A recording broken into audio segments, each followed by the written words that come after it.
Обитател на какво? Обитателя на първата панелка за покойници, господин Владо Дракулов.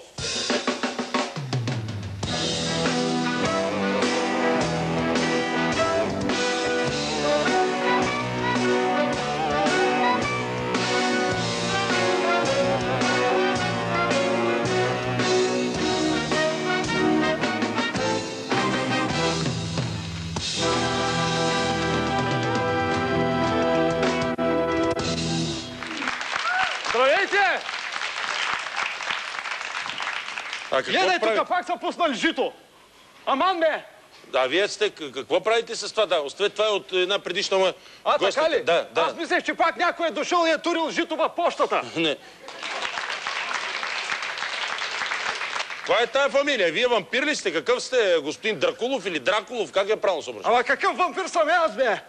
Вампир бях едно време, защото бях депутат. И тогава да видиш как смучех. Сега вече само старата слава остана. А какъв сте вие в този нов блок на гробищата? Да ви заповядя, аз съм домоуправител. Аха. Значи нашия блок е образцов.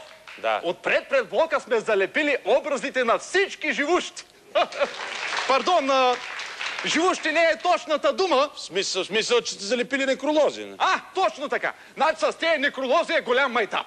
Значи минават хората и четат, че някой е умрял. И по едно време свикат, бре, то човек пък от какво ли е умрял? Как от какво? Той отдолу на некролога с едър шрифт е написано: от опечалените и скърбящите. А вие така малко с диалектно говорите. Откъде сте, господин Дракулов? Значи, аз съм стар потомък на господин графа Дракула. Така ли? Той откъде е? Защо така диалект? Каче ли някъде около Пловдивско ли? Откъде е? По-към Хасковско е. Към Хасковско е? Да. Там ли е бил той? Там е бил и аз наследих малко земя от него, обаче те ме взеха и ме набутаха в панелката. Така ли? Добре. Интересно, стават ли във вашия блок шумни веселби, купони? Кога да ти кажа? Истината. Умряла работа. Значи само на 9 и на 40 дни, ако се завърти някаква глъчка, и това е. Ама да ти кажа честно, аз не смея да вдигам много шум, защото съседите отдолу започват много да смърдят. Те наскоро са на нещата и затова са няма много тях. Семейство ли са? Какво е? Какво? Семейство ли са? Какви са? Чувате ли ме добре? Чувам та, да. Спират ли парното при вас? Парното го... Да. Значи и при нас има същия проблем.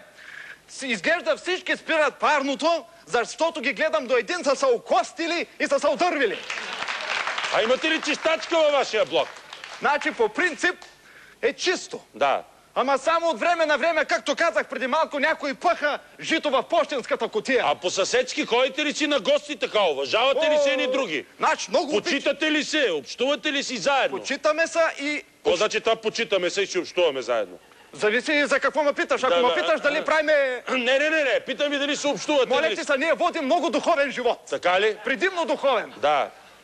Значи, много обичаме да играеме карти. Да. Оня ден се събрахме 4 души да изпраскаме един билот. Да. Какъв? Бридж билот. Бридж билот. Да.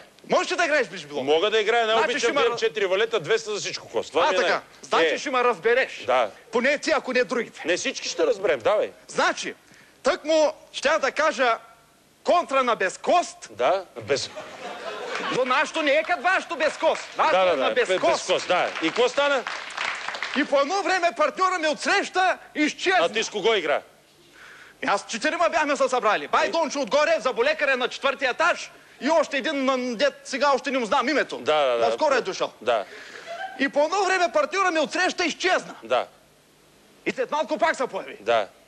И ние като се появи, продължихме да играеме. Да. И на мене дойде 100. Ама знаеш от какво ми дойде 100? От какво? Как? Играйме карти на гробищата. 100 ми дойде от 4 попа наведнъж. И тъкмо да кажа 100 от попове и по едно време партньора ми отсреща пак изчезна. И след малко пак се появи. И на мене ми омръзна. Викам, слушай бе, ало, викам, ние с тебе карти ли ще играйме или ще играйме на криеница?